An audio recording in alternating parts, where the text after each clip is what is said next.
দেখো দেখে কিন্তু পুরো মনে হচ্ছে দোকান থেকে কিনে নিয়ে এসেছি, কিন্তু না, এটা আমি বাড়িতে বানিয়েছি।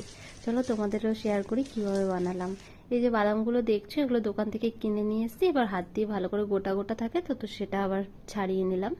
এবার একটা থালায় দেখো এরকম ভাবে তেলটা একটু মাখিয়ে নেবে, বেশি করে তেল মাখাতে হবে।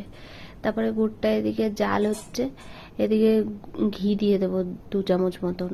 ঘি দিয়ে এবার গুড়টাকে ভালোভাবে জাল দিতে হবে। তারপর জলে দিয়ে দেখবে এরকম দলা পাকিয়ে গেছে। যখন দেখবে একটু শক্ত শক্ত হয়ে এসছে জলে দেওয়ার পরে, তখন এই বাদামগুলো দিয়ে দেবে। বাদামগুলো দেওয়া হয়ে গেলে তারপরে আরও 2 মিনিট এটাকে ভালোভাবে নাড়তে হবে যাতে শুকিয়ে যায়। তারপর ওই তেল মাখা থালাটায় রাখবে, রেখে না তখনই গরম অবস্থায় ছুরি দিয়ে কেটে নিতে হবে, নাহলে কিন্তু পরে আর কাটতে পারবে না। আমি দেখাতে পারিনি, আমার ফোনে চার্জ ছিল না, ফোনটা সুইচ অফ হয়ে গেছিল।